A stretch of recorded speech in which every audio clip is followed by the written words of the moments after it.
what I'm going to talk to you about now is actually schooling with this halter. Now, backing up is actually really important.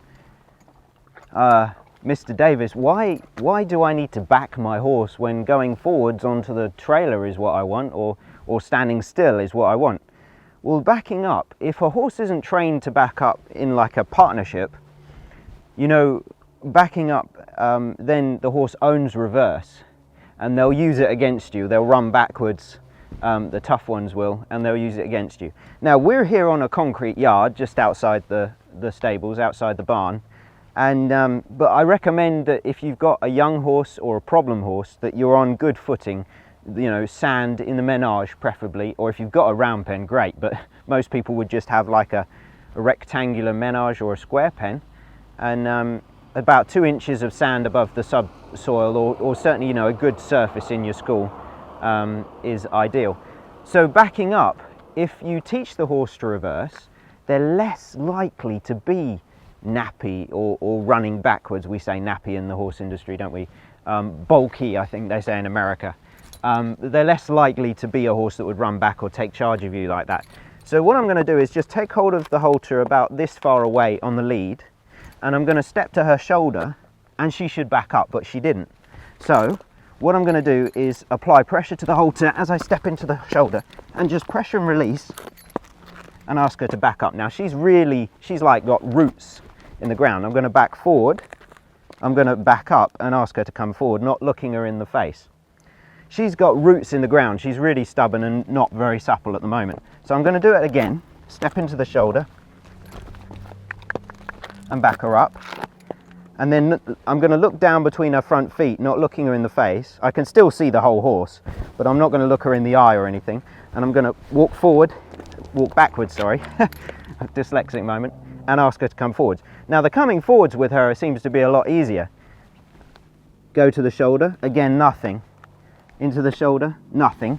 So I'm going to take a firm hold of her and back her up, and then go backwards. Oh, easier to come forwards. See, that's how fast horses learn. They're amazing. And a lot of people with horses, I think it's like a kid in kindergarten that's being held back, or someone in primary school that's being held back. You know, kids will get bored and then they'll give you problems. Well, horses are the same. If they're not being pushed forward enough, or if they're not learning what I call accelerated learning, where they can learn things so fast, they can actually get bored and then give you problems. So don't think that the horse is ever learning something too fast. I've never found a horse to learn anything too fast. So, oh, easy to back up and easy to come forward. See how she's very quickly learning. So I'm going to step into the shoulder, nothing. So I'll take a hold of the halter again and push her back, come forward, and without touching the halter, she came forward to me. Not terribly quickly, but she's getting there. Step to the shoulder, nothing. So I'll take a hold of the halter. And in a couple of minutes, she's already got the coming forward really well. And the stopping, notice I didn't touch that at all, and she stopped. That was slack, and she stopped just fine. In a couple of minutes, I think we had a milk delivery or something. In a couple of minutes, she's going to be backing up without me touching this line. You just watch this. So I step to the shoulder, nothing. So I'll take a hold of the halter. So the halter shrinks up. Notice what I'm doing. I'm not just leaning on her, because if I lean on her, she'll lean back. I'm pressure release, like that. And I'll come forwards, and she'll come forwards with me. Stop, and she stops. Step into the shoulder. She leaned back a little bit. Oh. See, I hardly provided any tension on the line, or she didn't need any tension. Do it again. Ask her to back up. 1 step, 2 step. Pretty good. One more time. 1 step, 2 step, 3 step. No pressure on the line. Coming forwards, no pressure on the line. And if you want them to stand square up, so their feet are in each corner, you can get them to stand for the camera so they look nice if you want to take a picture. Or in the show ring, you've got to have them standing still. And this is a great way of training them to stand still. She's got a horsefly on her.